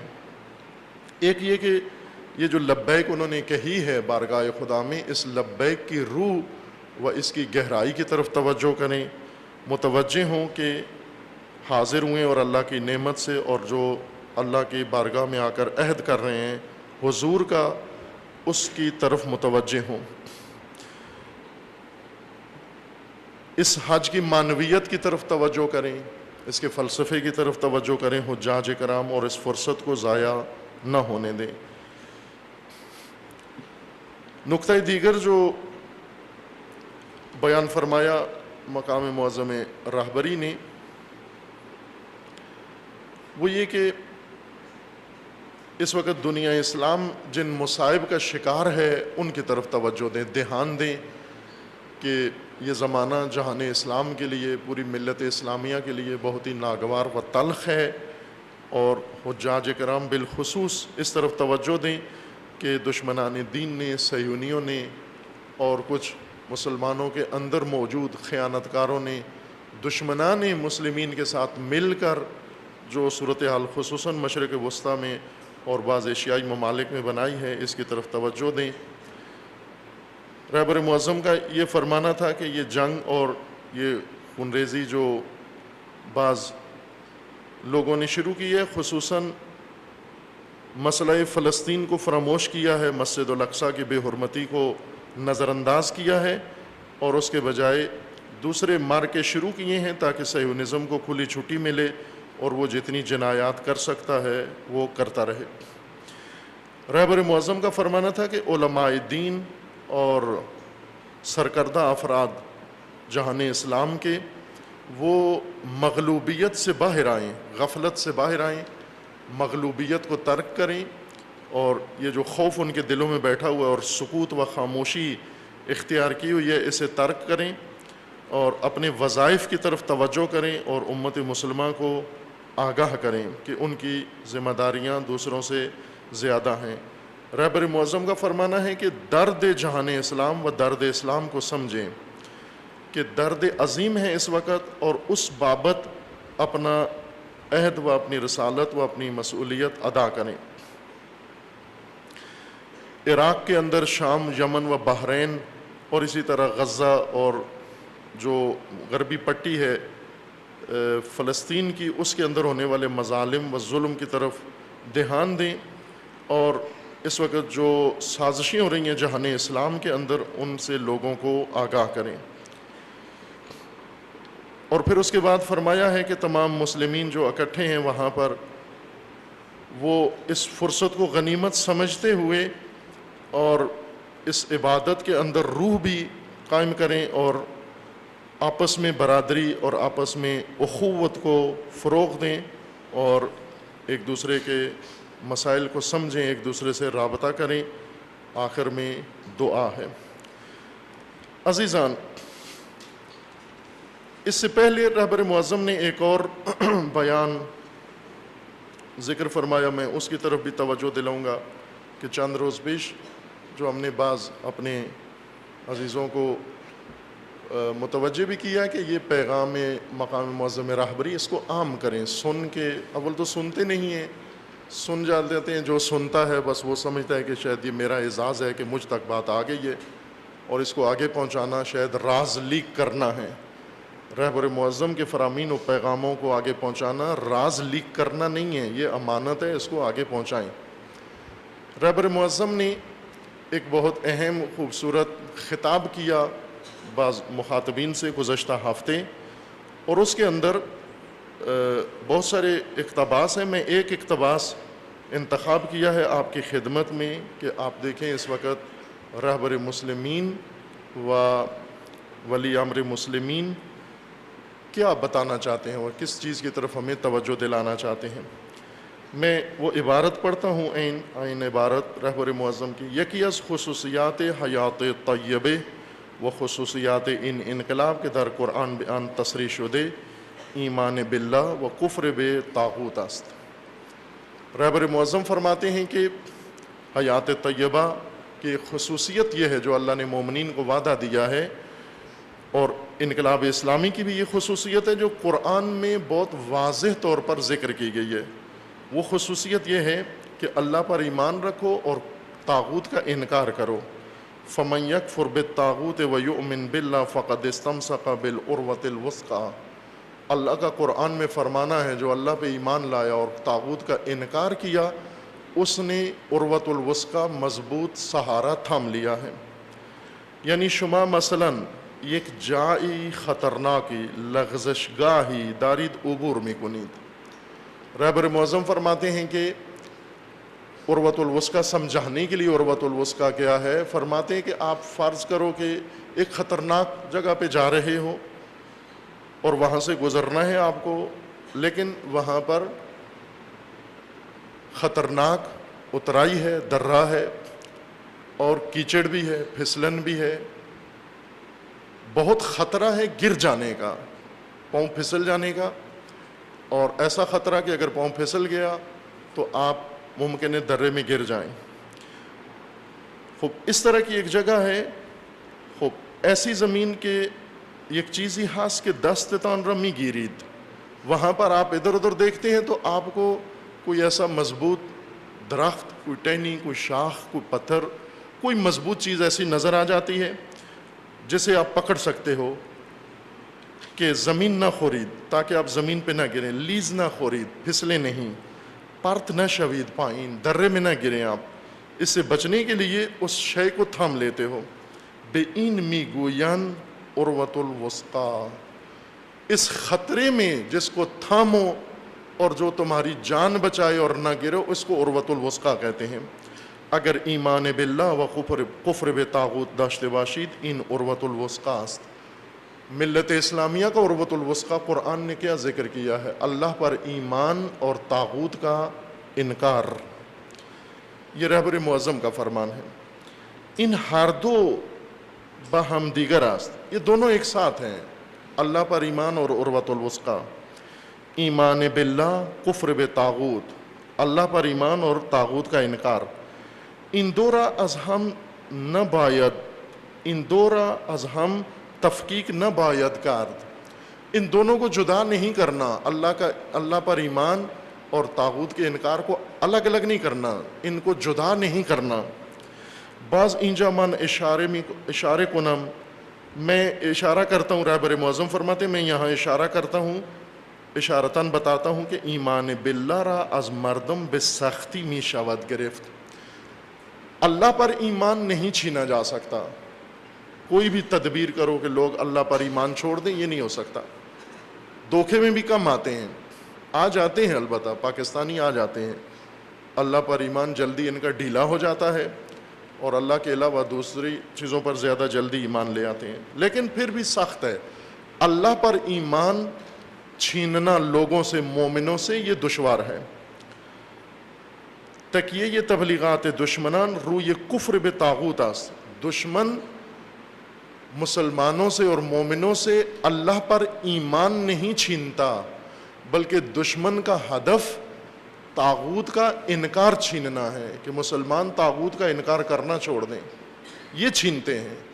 دشمن کی ساری کوشش اس پر ہے کہ دوسرا رکن عروۃ الوثقیٰ کا ان سے لے لیں، طاغوت کا انکار، یعنی انہیں طاغوت پرست بنا دیں، طاغوت کا منکر ہونے کے بجائے طاغوت پرست بنا دیں. کفر بطاغوت را ضعیف کنند بتدریج. دشمن کی کوشش یہ ہے کہ طاغوت کے انکار کو ان کے اندر تدریجاً کمزور کر دیں. این بخش از قضیہ را از دست مردم بگیرند. وہ یہ چاہتے ہیں کہ یہ رکن لوگوں کے ہاتھ سے لے لیں. ایمان باللہ ہم داشته باشید، ایمان به طاغوت هم داشته باشید. خوب بله، ایمان باللہ ہم داشته باشید، ایمان به طاغوت هم داشته باشید. رہبر معظم فرماتے ہیں اگر تم اللہ پر بھی ایمان رکھو، طاغوت پر بھی ایمان رکھو، این نمی شود، یہ نہیں ہو سکتا، یہ شرک ہے. اللہ پر بھی ایمان ہو، طاغوت پر بھی ایمان ہو. ایمان باللہ با کفر بطاغوت باہم ہمدوشند. اللہ پر ایمان اور طاغوت کا انکار، یہ دونوں ایک دوسرے کے ساتھ جڑے ہوئے ہیں، انہیں جدا نہیں کیا جا سکتا. جس طرح حدیث ثقلین میں رسول اللہ نے فرمایا کہ اہل بیت و قرآن کو جدا نہیں کیا جا سکتا، قرآن کا فرمانا ہے کہ اللہ پر ایمان اور طاغوت کے انکار کو ایک دوسرے سے نہیں چھینا جا سکتا. اس کے علاوہ بھی اس کلام متبرک میں بہت کچھ رہبر معظم نے بیان فرمایا ہے ہدایت امت کے لیے، کہ معلوم نہیں یہ آپ تک پہنچ پائے گا یا نہیں، شاید آپ کی قسمت میں ہی نہیں یہ چیزیں، کہ جن کا کام ہے وہ احساس مسئولیت کر کے یہ پیغام رہبری امت تک پہنچائیں، ولی امر کا پیغام اہل ولایت تک پہنچائیں کہ رہبر فرماتے کیا ہیں عزیز من، تاکہ لوگ من گڑھت باتیں بنا کر رہبر کے نام سے نہ سنائیں آپ کو، خود رہبر کے کلام کو لوگوں تک پہنچائیں. رہبر معظم نے گزشتہ اسی کا ایک تسلسل یہ ہے کہ فرمایا، جو میں نے کہا ہوا بھی تھا کہ انشاءاللہ مستقل کسی فرصت میں آپ کی خدمت میں عرض ہوگا. ایک نقطہ رہبر معظم نے یہ فرمایا تھا کہ اس وقت دشمن نے ایک چال چلی ہے اور سخت نقصان دہ، کہ ایک طرف سے تکفیری لشکر، ایک طرف سے یہ لشکر ہیں اور دوسری طرف سے تکفیری لشکر جیسے تخریب کار لشکر بنائے ہوئے ہیں CIA اور MI6 نے. MI6 برطانوی انٹیلیجنس ایجنسی کا نام ہے اور CIA امریکی انٹیلیجنس ایجنسی کا نام ہے. MI6 یعنی ملٹری انٹیلیجنس سیکشن 6. اس ایجنسی کا کام یہ ہے کہ ملک سے باہر، برطانیہ سے باہر کارروائی کرے اور برطانوی مفادات کے لیے یہ ہر ملک کے اندر کارروائی کرے.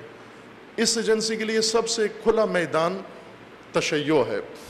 رہبر معظم نے فرمایا تھا کہ CIA اہل سنت کے اندر لشکر بنا رہے ہیں اور MI6 تشیع کے اندر لشکر سازی میں مصروف ہیں. انہوں نے کئی لشکر بنائے ہیں. ان لشکروں کا کام یہ ہے، آپ باقاعدہ اس کو انٹرنیٹ پر سرچ کر کے دیکھ سکتے ہیں کہ MI6 کے بنائے ہوئے لشکروں نے کیا ادم مچایا ہوا ہے اور کیا کر رہے ہیں.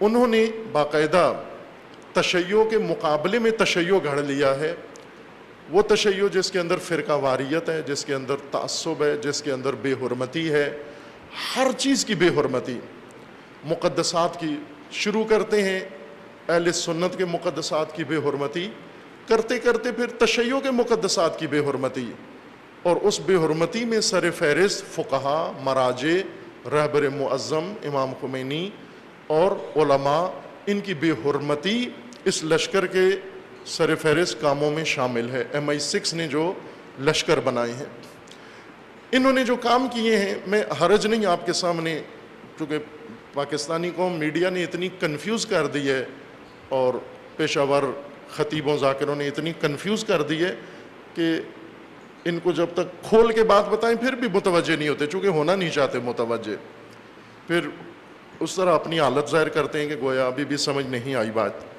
عزیزان، ایک سلسلہ ایران کے اندر ہی موجود ہے، عراق میں بھی ہے، اور مرکز ان کا لندن ہے۔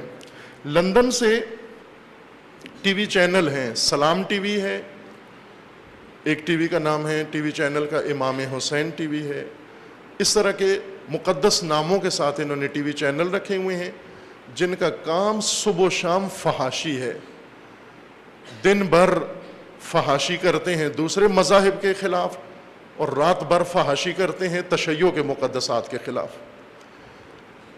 چند دن پہلے ایک مومن آئے، انہوں نے اظہار کیا، تو میں نے جب انہیں بتایا تھوڑا سا بہت تعجب کرنے لگے، کہنے لگے میں تو بڑا عقیدت رکھتا ہوں ان لوگوں سے۔ تو انہیں ایک کلپ سنایا، شیرازی خاندان سے آپ آشنا ہیں، نام سنا ہوا ہے، پاکستان میں متعارف ہے شیرازی خاندان، اس خاندان کے بڑے جید علماء بھی رہے ہیں، لیکن اس وقت ان کے خاندان کے جو افراد ہیں وہ اس فتنی کی سرپرستی کر رہے ہیں۔ ایک شخص ہے مجتبیٰ شیرازی، سید محمد شیرازی جو مرحوم ہو گئے ہیں، ان کے بھائی سید صادق شیرازی جو اس وقت مرجعیت کے دعوے دار ہیں، قم میں ہوتے ہیں، ان کے بھائی ہیں مجتبیٰ شیرازی۔ ان کے کلپس انٹرنیٹ پر موجود ہیں، آپ سنیں، جس میں یہ رہبر معظم کے بارے میں، امام خمینی کے بارے میں، آیت اللہ بہجت کے بارے میں۔ اب آیت اللہ بہجت تو سیاسی بھی نہیں ہے شخصیت، وہ ایک بہت ہی بزرگوار، بہت ہی مطہر پاکیزہ علماء ربانی میں سے تھے آقا بہجت، ان کے بارے میں غلیظ ترین الفاظ لوگوں کے سامنے بیان کرتے ہیں کہ آقا بہجت کو نعوذ باللہ میں ادا نہیں کر سکتا اس منبر مقدس سے، اور آج بروز عید وہ الفاظ جو اس شخص نے امامہ باندھا ہوا ہے اور بے حرمتی کر رہا ہے علماء کی۔ یہ سلسلہ عزیزان، رہبر معظم نے اس خطرے کی نشاندہی کی کہ ہوشیار رہیں کہ MI6 کا تشیع تیزی سے ترویج کیا جا رہا ہے، اور اس تشیع کی بنیاد بے حرمتی پر ہے۔ ہر ایک کی بے حرمتی کرو، ہر ایک کی توہین کرو، اور خصوصاً مراجع، رہبر معظم، امام۔ ان کے اقدامات میں سے ایک یہ ہے کہ انہوں نے روز قدس کہا کہ روز قدس نہیں منانا ہم نے، کیوں کہ مسجد الاقصیٰ سے ہمارا کیا تعلق ہے، وہ تو سنیوں کی مسجد ہے، لہٰذا اعلان لا تعلقی کیا، اور روز قدس کے دن روز برات، یعنی دوسروں کے مقدسات پر تبرہ، روز تبرہ قرار دیا روز قدس کو، باقاعدہ طور پر جو ان کے مراجع ہیں یا مرجعیت کے دعوے دار ہیں اس کو روز تبرہ قرار دیا۔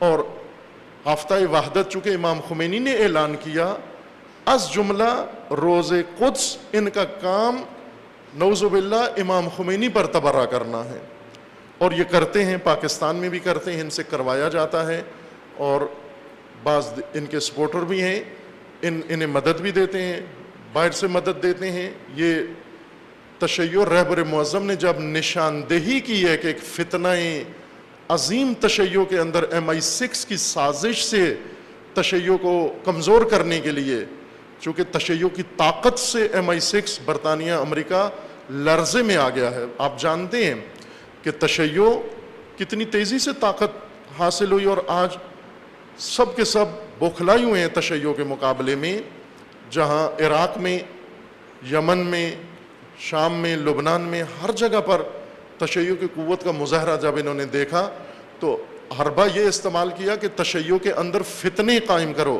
فتنوں کو ہوا دو، اور فتنہ ساز فیکٹریاں بناؤ، اور ان فتنہ ساز فیکٹریوں کے لیے یہ کام کرو. میں ایک لایا تھا دستاویز بھی, وقت گزر گیا ہے, میں آپ کی خدمت میں عرض کرتا کہ انہوں نے کئی ٹی وی چینل بنائے ہوئے ہیں اس وقت, جو اردو زبان میں بھی بعض نشر ہوتے ہیں, بعض مومنین نے کہا بھی, جیسے ایک وصال ٹی وی ہے مثلا, یہ MI6 کا بنایا ہوا ہے, کلمہ ٹی وی MI6 کا بنایا ہوا ہے. اسی طرح اور جو مقدسات تشیع کے نام پر ٹی وی چینل بنائے ہوئے ہیں, یہ انہوں نے بنائے ہوئے ہیں. سلام ٹی وی فارسی میں ایران کے لیے بنایا گیا ہے, وہ بھی انہی MI6 کا ٹی وی ہے.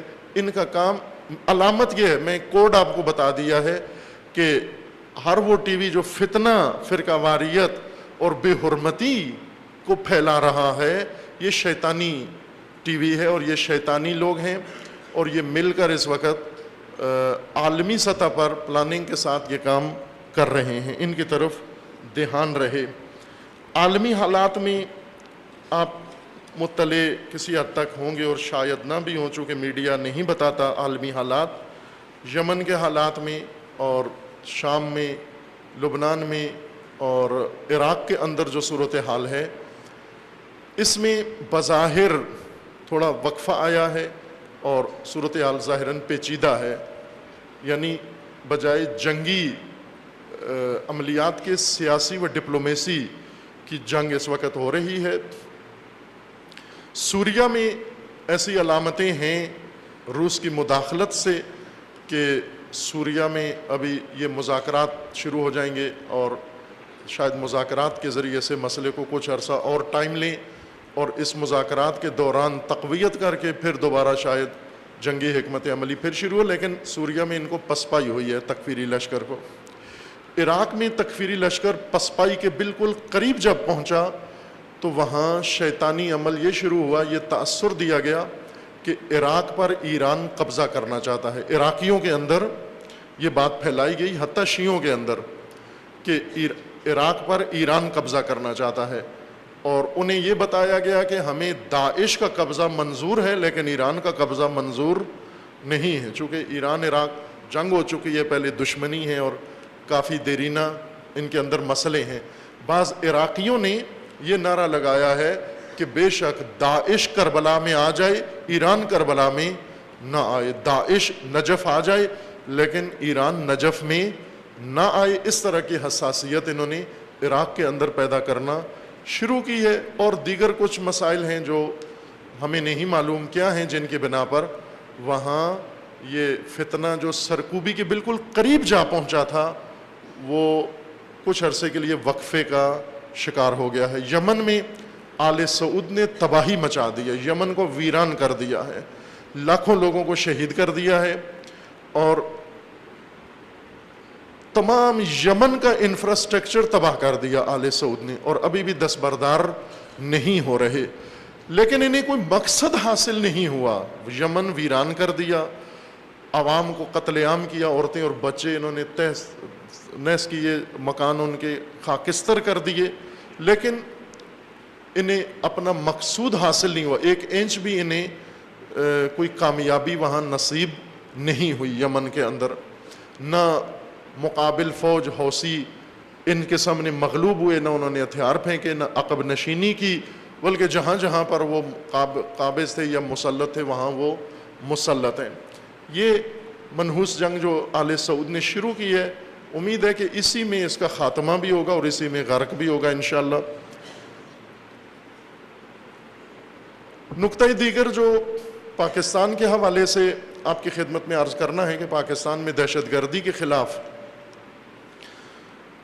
کاروائیاں ہیں اور اس وقت آپریشن ہو رہے ہیں اور جاری ہیں, لیکن آپ نے دیکھا کہ پھر کاروائیاں ہو رہی ہیں. پشاور میں ایئر بیس پر حملہ کیا گیا اور ملتان میں دھماکہ ہوا. خوب یہ علامتیں ہیں بیرونی ایجنسیوں کے ساتھ مل کر کاروائیاں ہو رہی ہیں ملک کے اندر, یہ پیغام دینے کے لیے کہ دہشت گرد ابھی زیر زمین ہیں, دہشت گرد ختم نہیں ہوئے. اس کی وجہ صاف روشن ہے کہ جب تک دہشت گردی کے اسباب سے جنگ نہیں ہوگی, دہشت گردی کے روٹس کے ساتھ جنگ نہیں ہوگی، دہشت گردی کے علل کو ختم نہیں کیا جائے گا، اس وقت تک دہشت گردی کا ناسور ختم نہیں ہوگا۔ اگر تمام افراد دہشت گرد انہیں پکڑ لیا جائے، سزا دے دی جائے، اس سے دہشت گردی کا خاتمہ نہیں ہوگا۔ دہشت گردوں کے مارنے سے دہشت گردی ختم نہیں ہوتی، چونکہ دہشت گردی کی جڑیں ملک کے اندر بھی ہیں اور باہر بھی ہیں۔ جن لوگوں نے دہشت گردی شروع کی، یہ اسٹریٹجی بنائی، وہ ابھی موجود ہیں اور انہیں اس راہ پر پورا ایمان حاصل ہے کہ درست راہ تھا۔ یہ پھر دوبارہ زمین سے نکل آئیں گے جب دباؤ ان پر کم ہوگا۔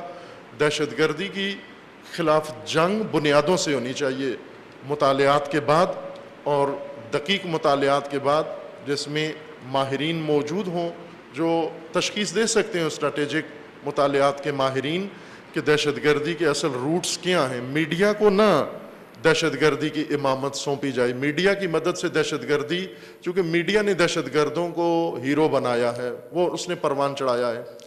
دہشت گردوں سے لائیو انٹرویو میڈیا کرتا ہے، قتل کر کے ذمہ داری قبول کرتے ہیں، فوراً میڈیا ان سے رابطہ کر کے ان سے پوچھتا ہے کیوں دہشت گردی کرتے ہو، کیوں مارتے ہو۔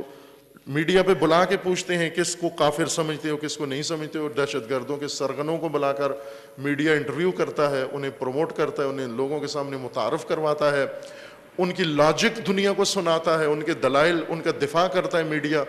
میڈیا کے ذریعے نہیں ہو سکتی دہشت گردی کے خلاف جنگ جب تک عوام کے اندر یہ بیداری و شعور پیدا نہیں ہو جاتا، اس وقت تک اس ملک میں امن نہیں ہوگا۔ وقفہ آ سکتا ہے لیکن امن نہیں ہوگا۔ پاکستان کے اور بھی بہت سارے مسائل ہیں عزیزان، کے آپ دیکھیں گے اقتصادی مسائل ہیں، سیاسی مسائل ہیں، مذہبی مسائل ہیں، امنیت کے مسائل ہیں، اور خدا نخواستہ پاکستان جو بعض خیانتوں کے نتیجے میں کرپشن، ابھی دیکھیں صدر کے وارنٹ نکلے ہوئے ہیں، وزیر اعظم کے وارنٹ نکلے ہوئے ہیں، وزیروں کو پکڑ کے جیلوں میں ڈالا ہوا ہے۔ اس سطح کے لوگ جو قوم کے وارث اور قوم انہیں ووٹ دے کر بناتے ہیں، مملکت ان کے اختیار میں دیتے ہیں، کرپشن میں سب کے وارنٹ نکلے ہوئے ہیں، یہ قوم کے منتخب نمائندے ہیں اور قومیں ایسے ہی انتخاب کرتی ہیں۔ اگر خدائی نمائندے نہ ہوں، قوموں کے اور لوگوں کے منتخب نمائندے ہوں، منتخب نمائندے ایسے ہی ہوتے ہیں۔ ہر حکومت کے جانے کے بعد لوگوں کے انتخاب شدہ لوگوں کی جب فائلیں کھولی جائیں گی، پھر انہیں اندر سے پتہ چلے گا کہ یہ کیا کرتے تھے اور کیا کر رہے ہیں، اور لوگوں کو اس پر کوئی عبرت و افسوس بھی نہیں ہوتا کہ ہمارے منتخب لوگ کیا کر رہے ہیں ملک کے ساتھ اور خود ہمارے ساتھ۔ پھر بھی شعور نہیں آتا کہ اصل راستہ کون سا ہے، اور جب تک ہم اصل راہ کی طرف نہیں جائیں گے، یہ مسائل ایک پارٹی اور دوسری پارٹی کے آنے یا جانے سے حل نہیں ہوں گے۔ خداوند تعالیٰ انشاءاللہ پاکستان کی حفاظت فرمائے، اور پروردگار تمام مسلمین کو ظلم و ستم سے نجات عطا فرمائے۔ دعا ہے بارگاہ خدا میں پروردگارہ تمام مومنین کے اعمال صالحہ کو اپنی بارگاہ میں قبول فرما، اعمال قربی کو اپنی بارگاہ میں قبول فرما۔ پروردگارہ تمام مومنین کے گناہان صغیرہ و کبیرہ کو معاف فرما، جو مرحوم اس دنیا سے رحلت کر کے انہیں جوار رحمت میں مقام نصیب فرما، ان کے گناہوں سے عفو و درگزر فرما۔ ہم سب کے والدین کے گناہان کبیرہ و صغیرہ کو معاف فرما، ہمارے ذوی الحقوق کے احبا و اساتید و اقارب کے گناہان صغیرہ و کبیرہ کو معاف فرما۔ جو بیمار ہیں پروردگارہ ان سب کو شفائے کاملہ و عاجلہ نصیب فرما، خصوصاً متاثرین حادثہ منا کو پروردگارہ جلد از جلد شفائے کاملہ نصیب فرما۔ خداوندہ بحق محمد و آل محمد جو مومنین بے روزگار ہیں انہیں رزق حلال نصیب فرما، جو بے اولاد ہیں انہیں نیک اور صالح اولاد نصیب فرما، جو مقروض ہیں اپنے خزائن غیبیہ سے ان کے قرض ادا فرما، جو امتحانوں میں مشغول ہیں انہیں امتحانوں میں کامیابی عطا فرما۔ خداوندہ جو مومنین صاحب اولاد ہیں ان کی اولاد کو ہر شر و بلیہ سے محفوظ فرما۔ خداوندہ تمام مومنین کے رزق و روزی میں خیر و برکت نصیب فرما۔ پروردگارہ تمام ناداروں کی مدد فرما، تمام مومنین کی عزت و ناموس کی حفاظت فرما۔ خداوندہ تمام مسلمین کو فتنوں سے رہائی عطا فرما، ان فتنہ گروں کو فتنوں سمیت نیست و نابود فرما۔